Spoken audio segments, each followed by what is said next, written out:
So many emotions running through my head all day. First and foremost, first show, inaugural show, riding on that high, but then to have that last minute curveball, someone that, you look up to throwing out there as your opponent, that was a little wonk move on Brandy's part. I didn't have time to prepare, didn't have time to study my opponent, outside of what I had watched through fan goggles, so that was a little unfair, but neither here nor there.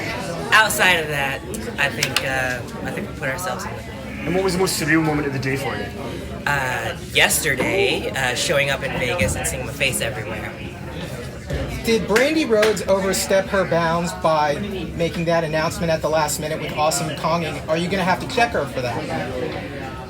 I don't want to say anything to get me fired on my first day on the job, so technically, no, she didn't overstep her bounds. I guess that's what she can do in her position. I'm going to need to check a rule book or something, but I think on a personal level, yeah, that was a little bit of a scumbag move. I want to take something from this young man. Hello, Mr. Reporter, sir. How does it feel to be a part of Double or Nothing? Incredible. Are you a fan? Do you watch as a fan? Yes. So do I. So to be a part of something that I've watched my entire life is a very surreal, very incredible moment. Great question. Thank you.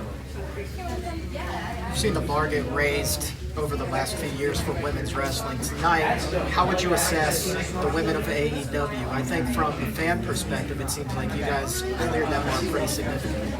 I'd have to co-sign that.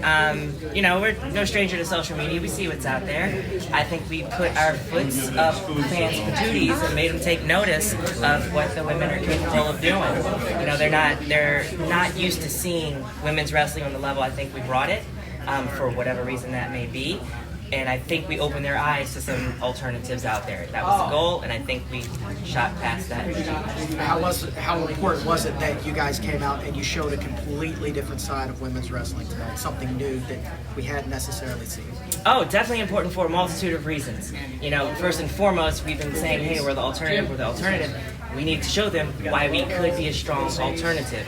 And again, I think we did that. You had a little bit of every kind of flavor out there. And then just on the flip side of that, a lot of people aren't as familiar with some of our work. So being able to go out there and put ourselves on the map on a personal level, huge movement, motion, whatever M word I'm looking for in that moment. Nyla, I want to ask you, this is the first wrestling company that's ever been inclusive to everybody. Gay, trans, all the different things that maybe have had trouble in the past getting accepted in wrestling companies. Is transgenders here? I don't know. But how is that for you? Because it really is great to see a company be so inclusive and talk about that process of just getting signed with a company that are for everybody. It's great. They're not looking at what you got, or you know what I'm saying. They're looking at the talent. What can you bring to the table? And that's really important. I'm just here as another wrestler.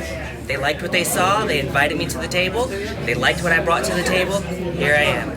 Nyla, if you could face any of these women tonight next in a one-on-one match, who would you want next one-on-one? Let me think. Brandy Rhodes. No, for real. Probably Brandy Rhodes. There's obviously a multitude of women now in the women's division for AEW. Is there a way that you're planning on establishing yourself away from everybody else? I don't know if I'm legally allowed to say this, but I'm going to wreak havoc and just bring destruction. Because I can see now the only way that I'm going to get what I deserve is to take what I deserve. Thank you, guys. Thank you.